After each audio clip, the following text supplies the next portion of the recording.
Good day everyone. This day I will going to discuss about writing basic species notes. Before anything else, I will introduce myself. My name is Ricky Boy Alan. I'm speaking for today. Now, let's start our short discussions about writing basic species notes. So, if you can see this screen, I will writing basic species note, that is our title. So next is engaging, putting things in the right perspective. What strategy must you do to be able to systematically store and recall this information? There are 9 strategies I put the screen. If you can see, first, focus your attention. Second, avoid cramming. Third, structures and organize. Fourth, utilize mnemonic device. Fifth, elaborate and rehearse. Sixth, visualize concept. 7, relate new information to things you already know. 8, read out loud. And 9, vary your study routine. So first, discussions about 9 strategy. Focus your attentions. Attention is one of major components of memory. In order for information to move from your short-term memory into long-term memory, you need to actively attend to this information and try to study in a place free of distractions such as televisions, music, and other diversions. Second is avoid cramming. Avoid cramming is all about studying materials over a number of sessions. Give you the time you need to adequately process information. Research has continuously shown that students who study regularly remember the material far better than those who do all of their studying in one marathon season. The third discussion is about structures and organize. Structure is organize is going to research have found that information is organized memory in related cluster. You can take and advantages of this by structuring and organizing the materials you study. Try to group similar concept and terms together, or make an outline of your notes and textbook reading to help group related concepts. Next is utilize mnemonic device. These topics are a technique often used by students to aid in recall. Mnemonic is simply a way to remember information. For example, you might associate a term you need to remember with a common item that you are very familiar with. The best mnemonics are those that utilize positive imagery and humor or novelty. Next is elaborate and rehearsed. So this is in order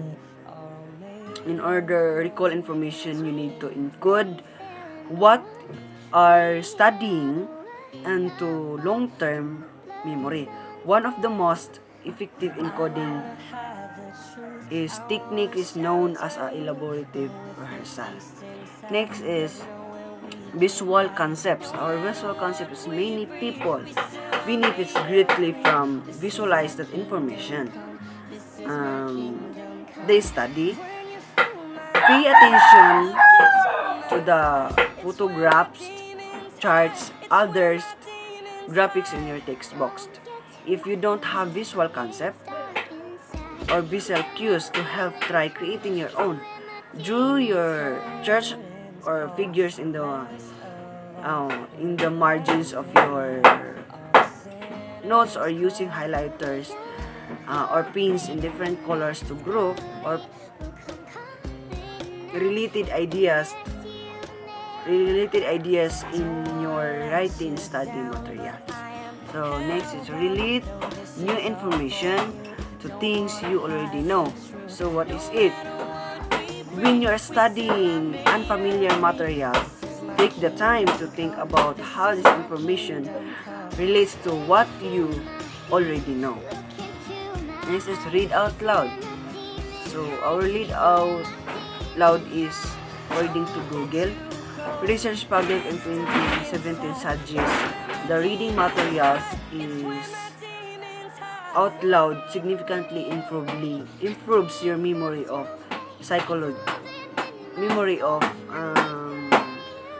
the material. Educators and psychologists have also discovered that having students actually teach new concepts to others enhance understanding and recall. Last is vary your study routine. What is it? Vary your study routine is another great way to increase your recall, to occasionally change your study routine. If you are accustomed to studying in one specific locations, try to moving to a different spots during your next study session. Okay. Next is initializing. There are two questions. First is as a nurse, what are the information that need to write? Here are a list of some elements to consider include in your nursing progress notes. First, date and time of the report. Second, patient's name. Third, doctor and nurse's name. Fourth, general description of the patient's name or patient. 5, reason for the visit. 6, vital signs and initial health assessment. 7, result of any test or blood work. 8 is diagnosis and care plan. Number 2 questions is, how should you organize your notes? There are 9 ways to organize your notes. First, short notes into folders and notebooks.